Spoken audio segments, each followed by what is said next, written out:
अस्सलाम वालेकुम। Welcome to the point of sale series. अब इस सीरीज़ में हम लोग पॉइंट ऑफ सेल अपना डिज़ाइन करने जा रहे हैं। तो बिगिनर लेवल पे सबसे पहले तो हम इसको डिज़ाइन करेंगे और बिगिनर बिगिनर लेवल से हम इसको थोड़ा एफिशिएंट बनाएंगे। एक बात ज़हन में रखिएगा कि हम लोग आर्टिफिशियल इंटेलिजेंस की मदद से थोड़ा प्रोजेक्ट के अंदर इसमें ऐड करने की कोशिश करेंगे। आर्टिफिशियल इंटेलिजेंस को हम लोग इम्प्लीमेंट करेंगे। मैं आपको पॉइंट ऑफ सेल जो है इसकी आउटलाइन दिखाता हूँ कि हमने काम क्या करना है और उसको अलाइन हम किस तरह से करेंगे। सबसे पहला स्टेप हमारा कौन सा होगा, उसके बाद हमने क्या करना है। हम एक तरतीब से इसको लेके चलेंगे from zero towards experienced and expert one.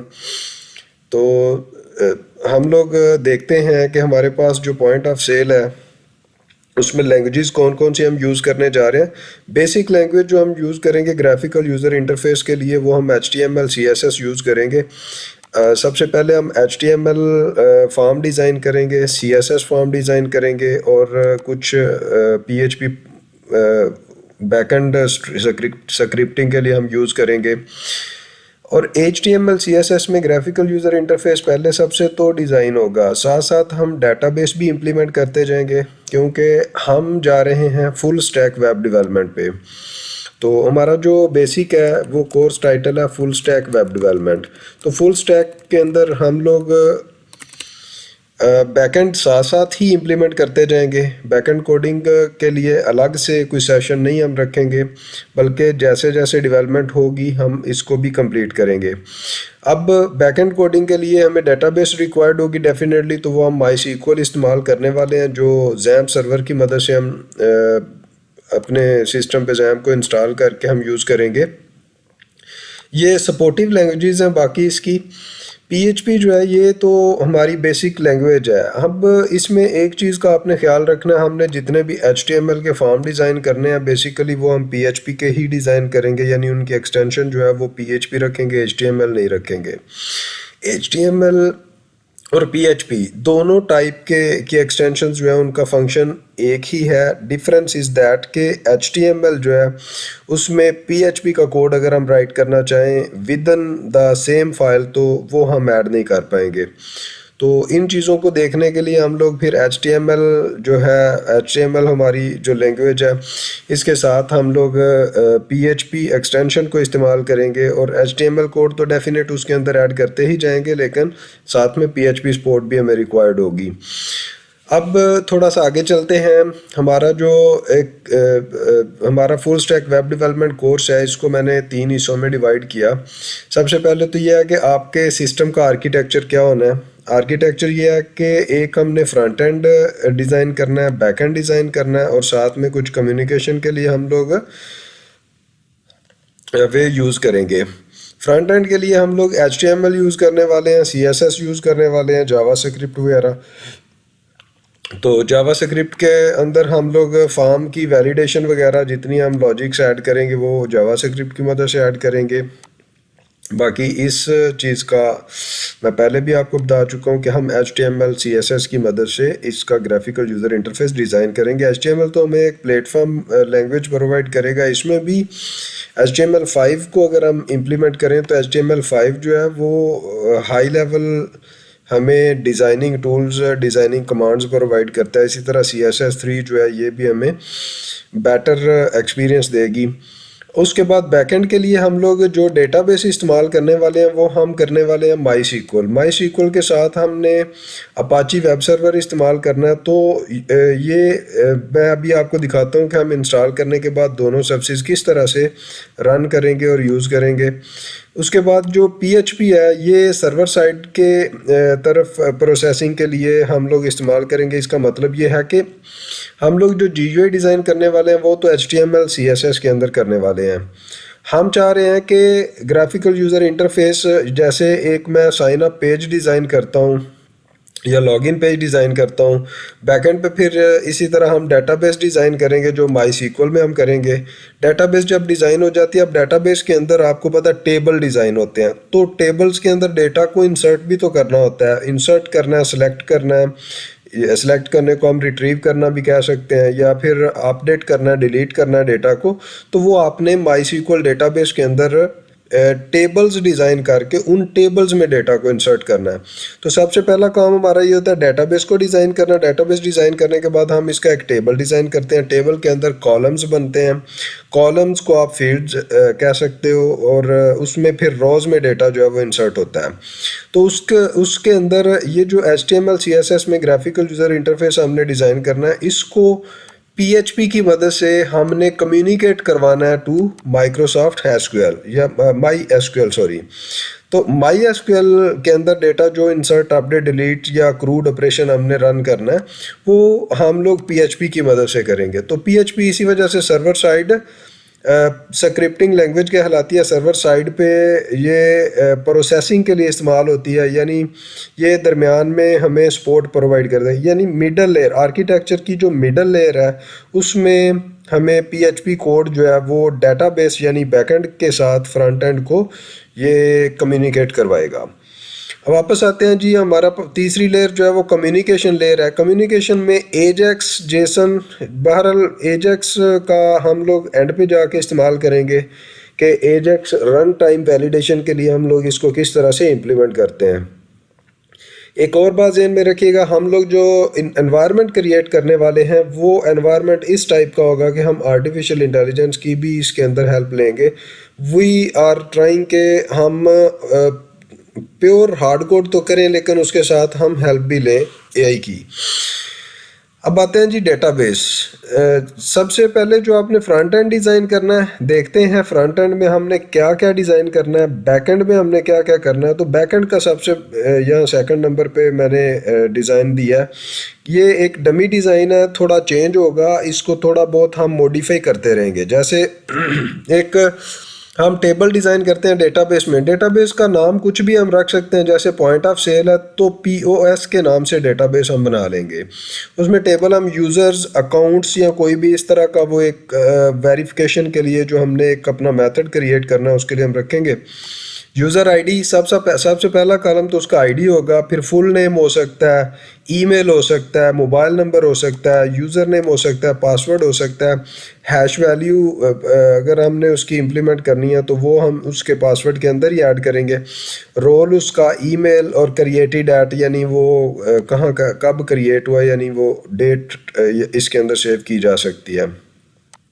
या ये क्रिएटेड ऐड की जगह आप डेट टाइम कुछ ऐसा भी लिख सकते हैं। दूसरा हमारा जो टेबल होगा that will B product table, क्योंकि पॉइंट ऑफ सेल में प्रोडक्ट्स को हमने रजिस्टर करना है, लेकिन प्रोडक्ट से भी पहले हम लोग कैटेगरीज उसकी ऐड करेंगे। कैटेगरी के अंदर कैटेगरी आईडी है, नेम है, और उसकी पेरेंट कैटेगरी अगर कोई है, यानी एक कैटेगरी की सब कैटेगरी भी हो सकती है। अब उसी तरह से प्रोडक्ट की कैटेगरी ऐड करने के बाद प्रोडक्ट आईडी है, उसका name, description, price, cost, quantity, category ID, ये जो है ना ये कैटेगरी की बेस पे होगा। अगर कैटेगरी ऐड कर ली हमने तो उसकी बेस पे हम लोग इसकी कैटेगरी आईडी ऐड करेंगे। मिसाल के तौर पे हम लोग मोबाइल फ़ोन लेने जा रहे हैं तो मोबाइल फ़ोन के ढेर सारे ब्रांड होंगे, कैटेगरीज होंगी, जिनको हम कह सकते हैं सैमसंग है, वीवो है, इन्फिनिक्स है।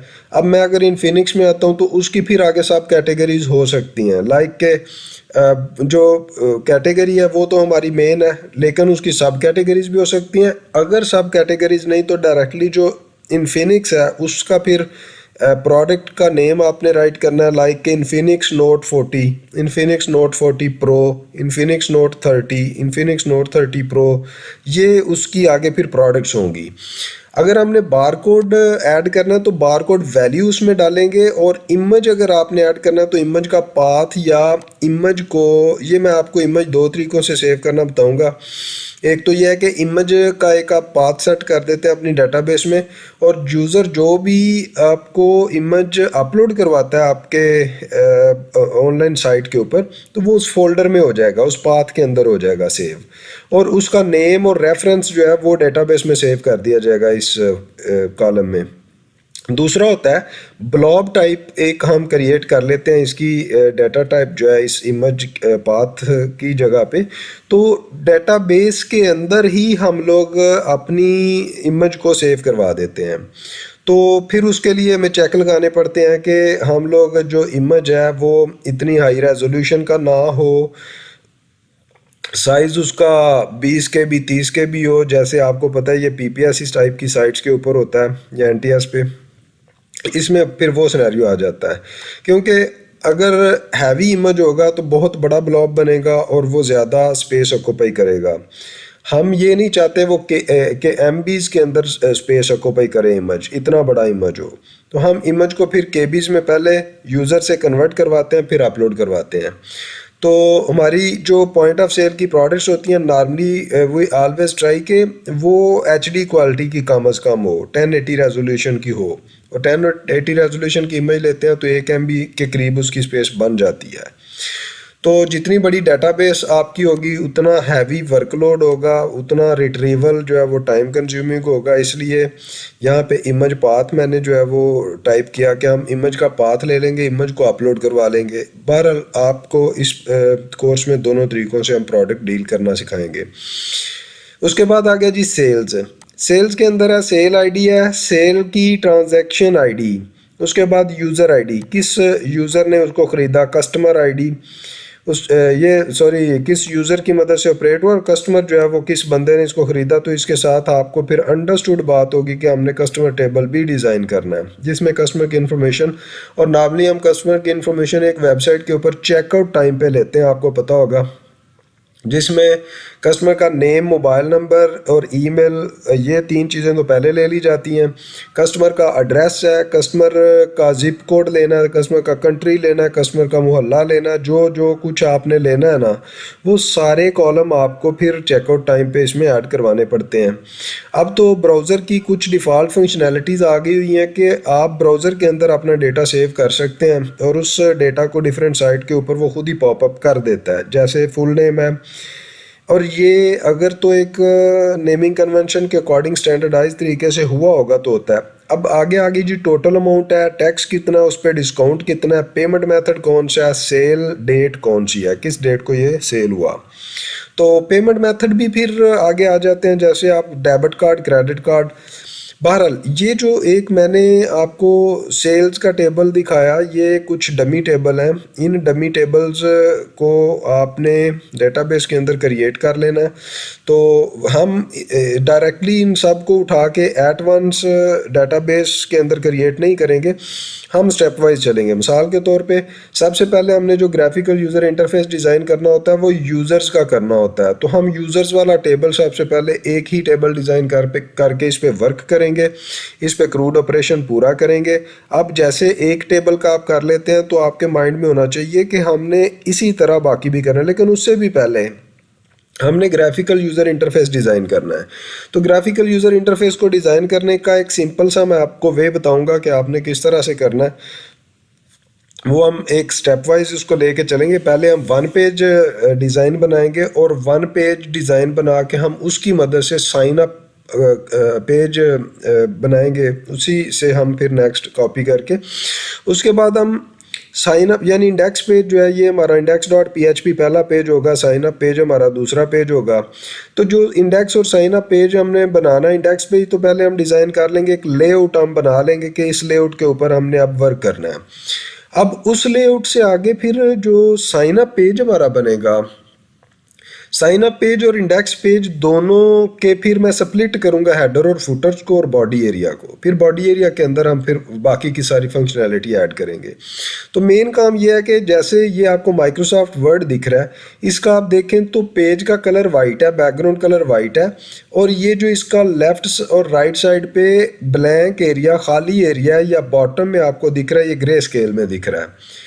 ये वाली इस टाइप की आप मतलब जैसे ये पेज आपको दिख रहा है, मैं कहता हूँ कि ये 900 पिक्सल अराउंड अबाउट सपोज कर लें, तो हम 900 पिक्सल या 1000 पिक्सल इस पेज की विड्थ रख लेते हैं। बाकी लेफ्ट और राइट पे हम ग्रे स्केल या सिल्वर कलर रख लेते हैं, हमारे पेज का नज़र आए। आप यूं फ़र्ज़ कर लें कि आप GUI जो डिज़ाइन कर रहे हैं वो ऐसा कर रहे हैं। तो ये जो दरमियान में वाइट एरिया, ये हमारा बॉडी एरिया कहलाएगा। ये ऊपर टॉप पे आपको दिख रहा है area, this is header area, और इसी तरह ये बॉटम में कुछ एरिया आपको दिख रहा है तो ये फुटर एरिया होता है।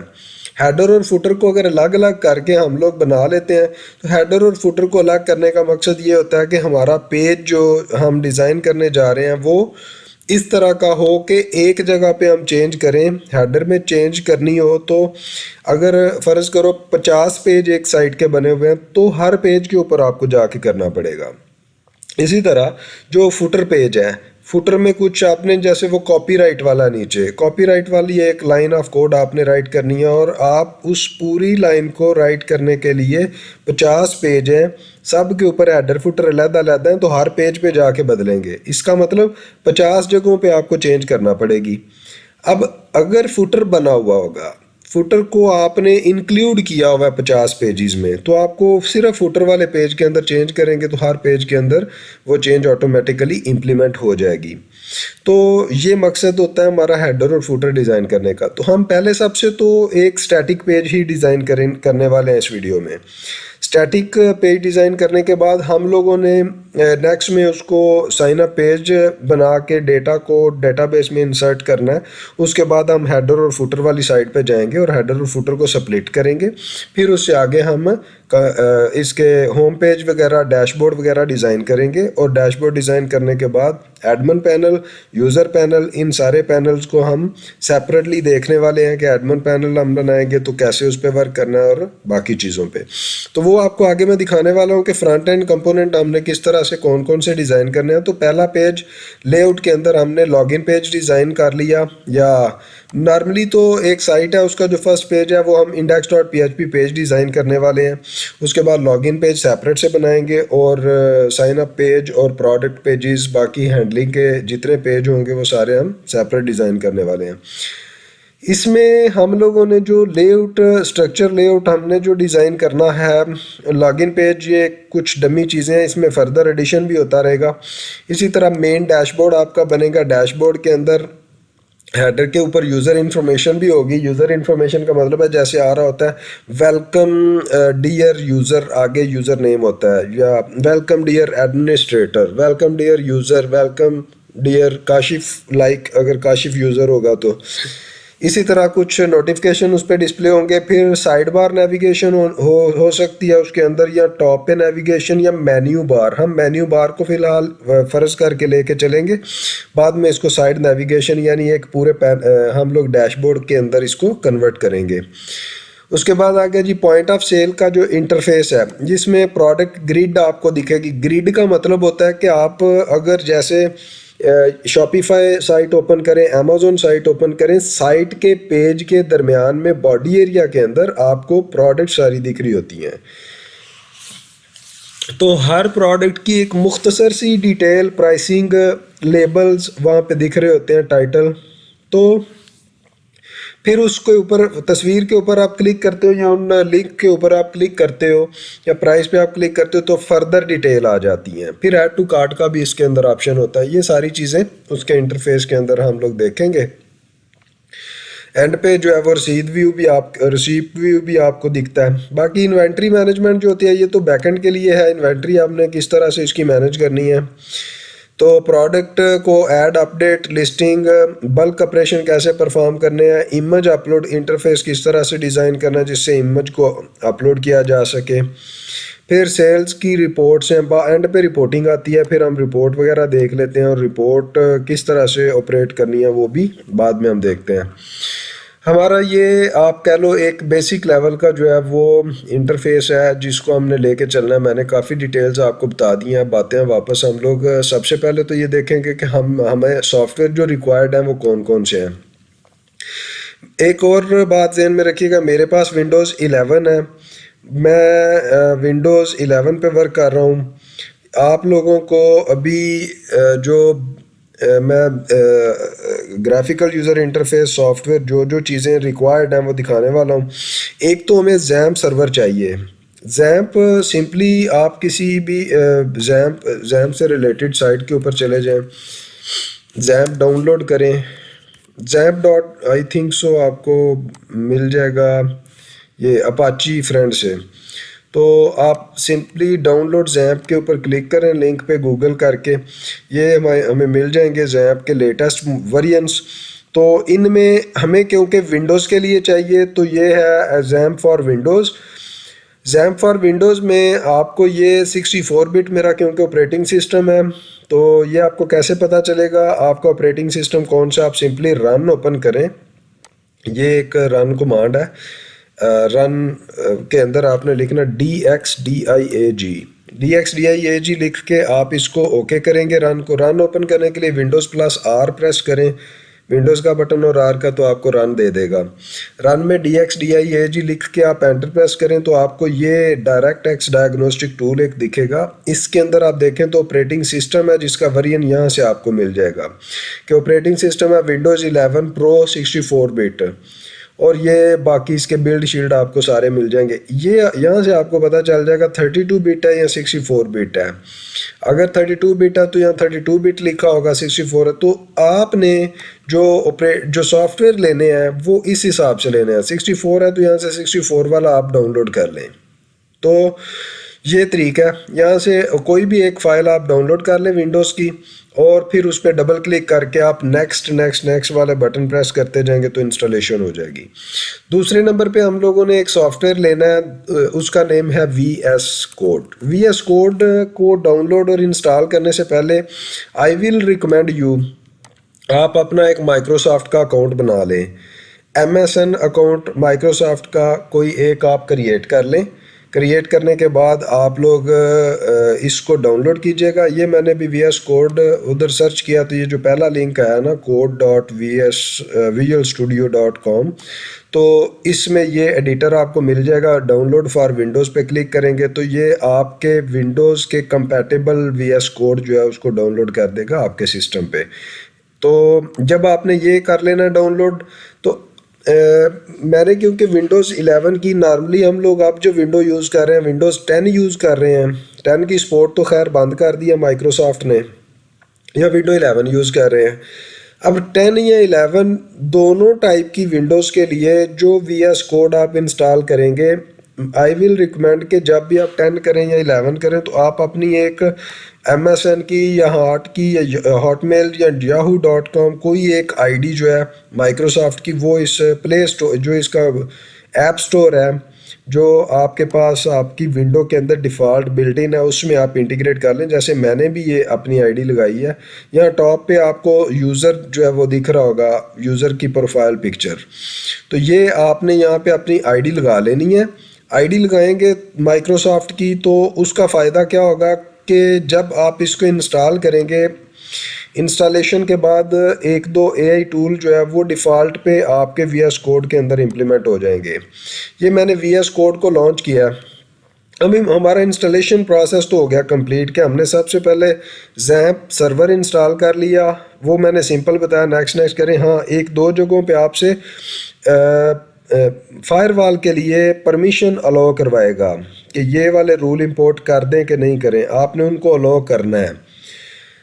और वो मैं क्योंकि अपने इस सिस्टम में कर चुका हूँ, इस वजह से मैं इधर दोबारा नहीं कर रहा।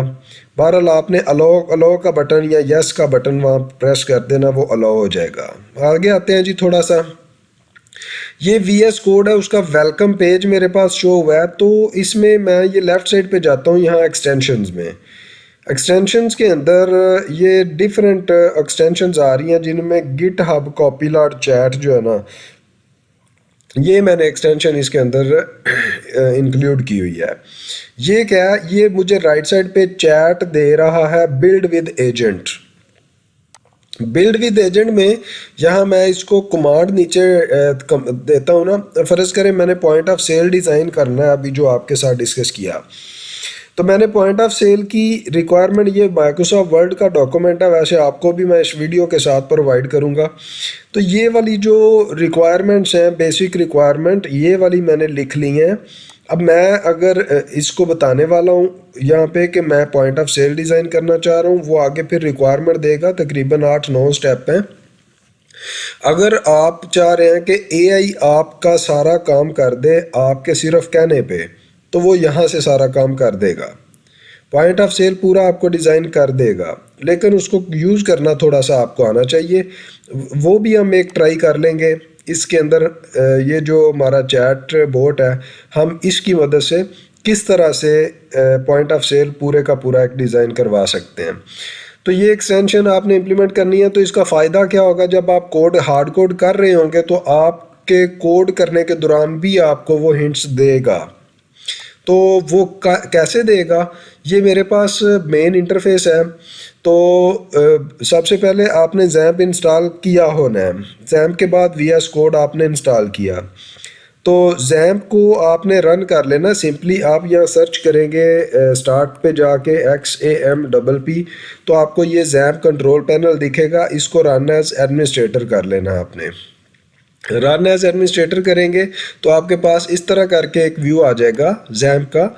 इस व्यू में अपाची ये भी तो आपको ग्रीन दिख रहा है, MySQL भी, तो इसके आगे ये प्रोसेस आईडी और पोर्ट्स नहीं दिखेंगे आपको, और यहाँ पे स्टार्ट का बटन होगा जस्ट लाइक दिस। तो आपने इन दोनों बटन्स के ऊपर क्लिक करके स्टार्ट वाले इन दो सर्विसेज को आपने स्टार्ट कर लेना है। ये आपका काम है।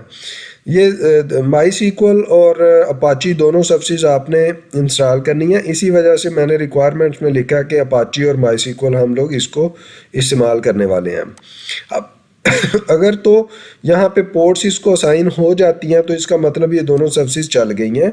अब आप सक्सेसफुली अपना फर्स्ट प्रोजेक्ट जो है उसको लॉन्च कर सकते हैं। तो इसकी वेरिफिकेशन के लिए ये मैं क्लोज कर देता हूँ, ये डिफ़ॉल्ट पे नोटिफिकेशन एरिया में चला जाएगा।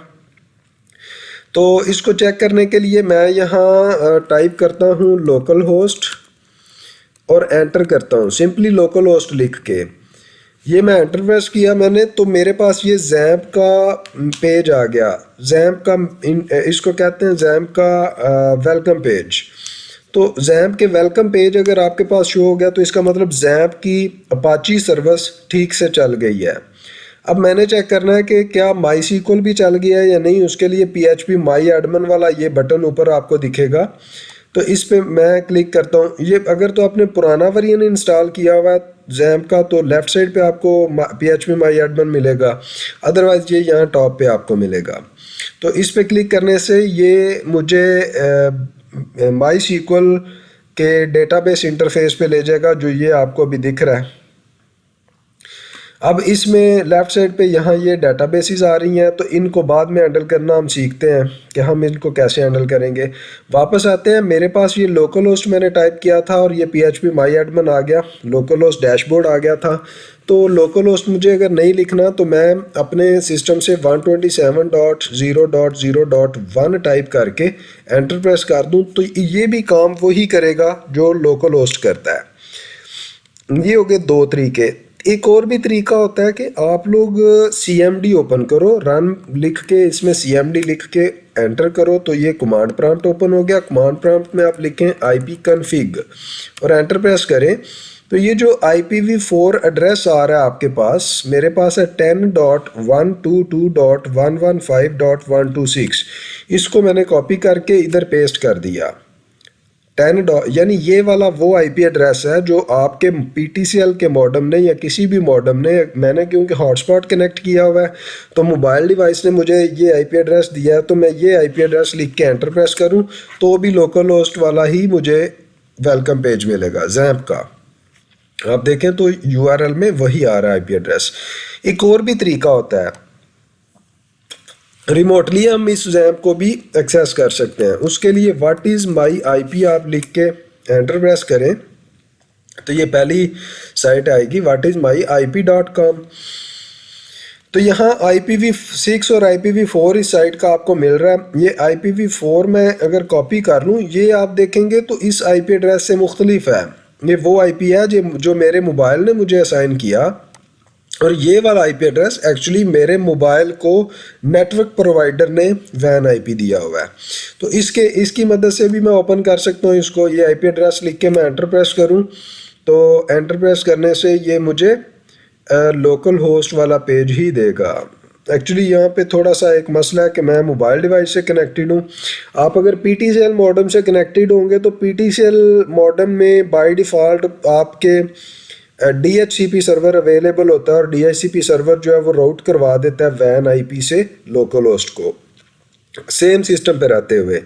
तो मेरा क्योंकि जो सिस्टम है ये मोबाइल के साथ कनेक्टेड है, सेलफोन के हॉटस्पॉट के साथ, इस वजह से मेरे वैन आईपी ने इसको राउट नहीं किया, क्योंकि मेरे मोबाइल में DHCP सर्वर नहीं है। मेरे मोबाइल को जो IPv4 मिला वही मेरे लैपटॉप को मिला।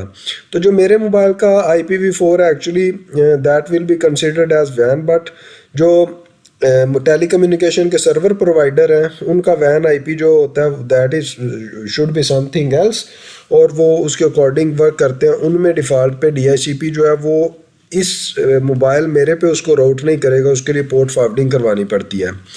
बहरहाल वो एक अलहदा से कंसेप्ट है। ये जो तरीका आपको बताया मैंने, इसको आपने जहन में रखना है। ये 4 तरीक़ों से आपका लोकल होस्ट ओपन हो सकता है। मेरे पास अगर मॉडेम होता PTCL या फाइबर ऑप्टिक या कोई भी आपने लगवाया हुआ घर पे इंटरनेट, तो उसका जो वैन आईपी है उसकी मदद से मैं इसको राउट करवा सकता था। तो वो 4 तरीके आपको मैंने बता दिए। अब आप लोगों ने जैम्प कंट्रोल पैनल को रन भी कर लिया। जैम्प कंट्रोल पैनल के बाद आपके पास ये डैशबोर्ड भी आ गया, सारा कुछ क्लियर है। अगर और आप PHP माई एडमिन पेज पे भी चले गए तो आपका फर्स्ट स्टेप जो है वो कंप्लीट हो गया। और उसके बाद हमने ये VS कोड इसको रन कर लिया। जैसे ही रन करेंगे तो मेन जो वेलकम ये डैशबोर्ड होगा, यहाँ पे कॉन्फ़िगरेशन ओपन हो जाएगी। उन कॉन्फ़िगरेशन में आपने गिट हब को लॉगिन करवा लेना। यानी आप अगर कॉपीलॉट इसके साथ एक आर्टिफिशियल इंटेलिजेंस का छोटा सा मॉड्यूल है, उसके एक्सटेंशन यहाँ पे आप इंस्टॉल कर लें, या सिंपली यहाँ पे कॉपीलॉट को आप सर्च करें ना, COPILOT। आप सिंपल इधर कॉपीलॉट सर्च करें। इंटरनेट अगर आपका अच्छा है तो फ़ौरन आपको ये कॉपीलॉट के एक्सटेंशंस दे देगा। ये देखें, ये आ गया गिट हब कॉपीलॉट, ठीक है। इसको मैंने इसके अंदर ऐड किया हुआ है। ऐड करने के बाद आपने एक दफ़ा VS कोड को बंद करके दोबारा से ओपन करना है। ये देखें, ChatGPT कॉपीलॉट भी इसमें मौजूद है, सिंपल कॉपीलॉट भी है, कॉपीलॉट फॉर VS कोड भी है, काफ़ी सारे हैं। ये आर्टिफिशियल इंटेलिजेंस के इसके कंपेनियन है, आप इनको ऐड कर सकते हैं। ये OpenAI का जो ChatGPT है वो भी इसके साथ इंटीग्रेटेड है। यानी जितने भी आपके कॉपीलॉट है वो लेना चाहें या सिंपली ChatGPT भी लेना चाहें तो आप यहाँ पे ChatGPT या ग्रूक है या जो भी AI के मॉड्यूल हैं उनको आप ऐड कर सकते हैं। मैं एक आपको ऐड करके दिखा देता हूँ। फ़र्ज़ करें ये ChatGPT का हम इसको कर लेते हैं, ये trust the publisher and install कर देना। और एक नीचे ये जो है OpenAI का ये एक्चुअली ChatGPT.com जो है chat.chatgpt.com उस वो वाला है OpenAI का। ये वो है जो सबसे पहले आप यूज़ करते रहे और इंट्रोड्यूस हुआ था। और इसका लोगो ये मेरे पास ChatGPT इंस्टॉल भी आपको दिख रहा होगा ChatGPT के नाम से, तो ये वो वाला ही है। जिस तरह हम इसको यूज़ करते हैं तो VS कोड के अंदर भी इनको हम इंस्टॉल करके इसी तरह से यूज़ कर सकते हैं। अब ये जब इंस्टॉल हो जाएंगे तो उसके बाद ये अपडेट या हमें देते हैं ऑप्शन। बहरहाल ये एक तरीका है सिंपल के हमने इसके अंदर ChatGPT जो है उनको ऐड कर लेना, उनके एक्सटेंशंस ऐड कर लेने। हो गई आई थिंक सो एक्सटेंशंस इसके अंदर जो है ना वो ऐड। तो मैं सिंपली इस VS कोड को क्लोज़ करता हूँ।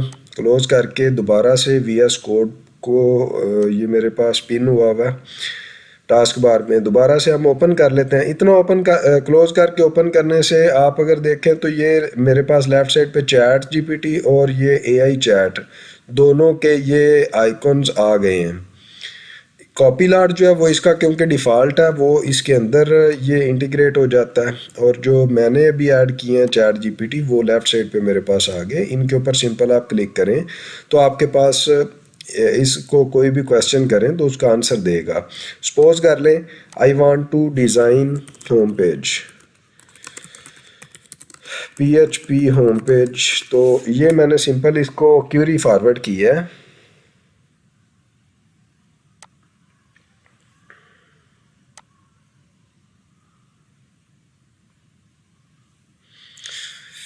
OpenAI की API की मांग रहा है कि OpenAI की API की दे। हाँ ये चलें इसको बाद में देखते हैं। OpenAI ये थोड़ा लंबा काम हो गया हम इस काम को करने की बजाय ना ये ओपन एआई के ऊपर जाके चैट जीपीटी पे जाके इसकी एपीआई की आप ले लेते हैं ना API chat GPT copy lot की एपीआई की तो आपको मिल जाएगी, वो इसमें ऐड करनी पड़ेगी, पर मैं भी नहीं करने वाला। वापस आता हूँ। अब नेक्स्ट काम ये है कि मैंने सी ड्राइव में जाना है, सी ड्राइव के अंदर जैम्प फोल्डर में जाना है। यहाँ से चले जाएं या वैसे भी हो सकता है। htdocs नाम का फोल्डर है, ये वो डिफ़ॉल्ट फोल्डर है जो लोकल होस्ट ब्राउज़र में टाइप करने से ये वाला फोल्डर रन होता है। एक्चुअली इसकी ये index.php ये वाली जो है ना फाइल वो रन होती है वहाँ पे। तो इसमें एक मैंने फ़ोल्डर क्रिएट कर लिया पॉइंट ऑफ सेल के नाम से, जो मैंने अभी वो सारी आपको पॉइंट ऑफ सेल की वो दिखाई हैं, ये माइक्रोसॉफ्ट वर्ड की वो ये पड़ी हुई हैं, तो आप कंफ्यूज ना हो उसके लिए मैं इसको यहाँ से उठा रहा हूँ। बाय डिफ़ॉल्ट आपका जो फ़ोल्डर है वो इस तरह से खाली होगा, यानी पॉइंट ऑफ सेल का आपने फ़ोल्डर बना लिया पीओएस के नाम से और मैंने इस फोल्डर को ब्लैंक छोड़ दिया। अब इतना काम करने से मैं ब्राउज़र में जाता हूँ वापस, और ब्राउज़र के अंदर मैं यहाँ टाइप करता हूँ लोकल होस्ट /POS और एंटर प्रेस करता हूँ। तो ये अगर तो इस तरह का आपको एरर मैसेज मिल जाता है तो इसका मतलब ये है कि आपका पॉइंट ऑफ सेल जो है वो ठीक से चल रहा है, जैम्प भी ठीक से चल रहा है। अगर ये मैसेज नहीं मिलता तो फिर थोड़ा सा इशू है। अब हम एक पहला पेज बनाने वाले हैं और इस पहले पेज को थोड़ा सा यहाँ पे हम चेक भी करेंगे। तो उसका तरीका ये है कि ये ऊपर टॉप पे आपको ऑप्शन मिलेंगे ये वाला न्यू फोल्डर का, या फिर यहाँ पे क्लिक करके फ़ाइल पे आप लोग फाइल्स वगैरह क्रिएट कर सकते हैं, ओपन फोल्डर कर लें। तो मैं ये ओपन फोल्डर पे जाता हूँ। सबसे पहले ओपन फोल्डर में जाके दिस पीसी में सी ड्राइव में जैम्प में htdocs में ऑलरेडी हूँ और इसके अंदर ये मेरे पास है पॉइंट ऑफ सेल फोल्डर जो है इसको फ़र्ज़ करें ओपन कर लेते हैं और सिलेक्ट कर लेते हैं। तो ये आपको लेफ़्ट साइड पे ये POS नाम का फ़ोल्डर यहाँ पे दिखेगा। अगर ये फ़ोल्डर आपका सिलेक्ट हो गया है एक्सप्लोरर में तो इसका मतलब है कि आप लोग अभी यहाँ जो भी काम करेंगे, आप फाइल वगैरह जो पेजेस हैं वो आपने VS के अंदर क्रिएट करने हैं, वो डिफ़ॉल्ट पे आपके इस फोल्डर के अंदर होते जाएंगे। तो एक एग्जांपल के तौर पे हमने अभी पेज क्रिएट करना है आपके लिए। मैं VS कोड में वापस जाता हूँ, ये न्यू फाइल का ऑप्शन है, न्यू फाइल पे क्लिक करता हूँ। फाइल का यहाँ मैं नाम देता हूँ। मैंने आपको पहले बताया था कि पहला पेज जो हम डिज़ाइन करने वाले हैं वो index.php के नाम से करने वाले हैं और मैं एंटर प्रेस कर दूँगा यहाँ पे इसको क्रिएट करके। तो मेरा जो फर्स्ट पेज है वो फर्स्ट पेज ये index.php के नाम से क्रिएट हो जाएगा, जिसका सोर्स टाइप PHP डिफ़ॉल्ट पे आपको शो हो रही है। तो VS कोड के अंदर जो पहला पेज है वो आपने अगर डिज़ाइन कर दिया तो आपका वो कुछ इस तरह से दिखेगा। अब इसमें आ गया जी जनरेट कोड, कंट्रोल आई मैं सिंपल अपने कीबोर्ड से प्रेस करता हूँ तो ये कोड मेरा जनरेट करना स्टार्ट करेगा। यहाँ पे चैट जीपीटी जो है वो 5 मिनी इसके साथ अटैच है। अगर आप देखो ये राइट साइड पे आ रहा है, ये मैंने कॉपी लाट आपको बताया था अटैच किया हुआ है, वो राइट पे आपको ये भी दिख रहा है चैट जीपीटी मिनी 5 जो मिनी है वो अटैच है। अब कंट्रोल आई मैंने किया, मैंने जनरेट कोड करना है इंडेक्स पेज का, ठीक है। ये मैं यहाँ करूँ या सिंपल मैं अपने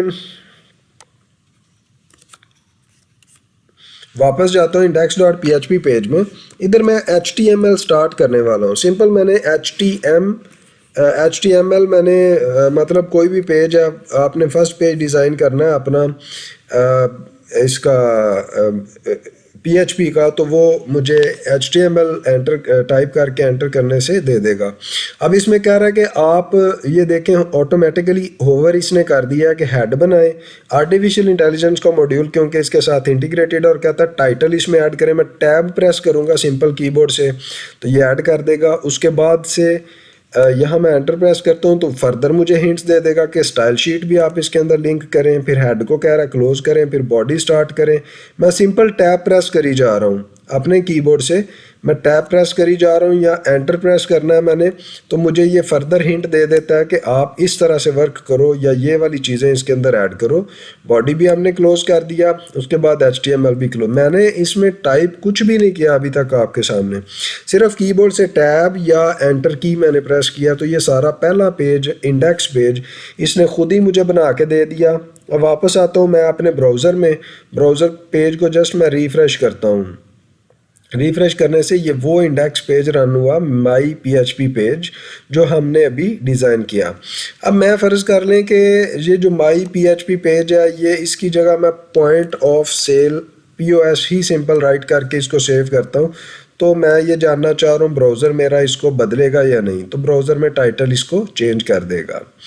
बाकी ये वाला जो कुछ लिखा हुआ है ये वो है जो अभी हमने पेज के अंदर वो AI की मदद से पेज को डिज़ाइन करवाया और इसके अंदर लिखवाया, वो आपको दिख रहा है। यहाँ तक अभी तक मैंने आपको इसकी सारी बेसिक्स बताई हैं, हम करने क्या वाले हैं, और अभी जो फर्स्ट पेज हमने डिज़ाइन किया यहाँ तक अगर आपको क्लियर हो गया, तो मिलते हैं इंशाल्लाह हम नेक्स्ट वीडियो में। नेक्स्ट वीडियो में मैं आपको इससे फर्दर गाइड करूँगा। Thank you for watching us. अल्लाह हाफिज़।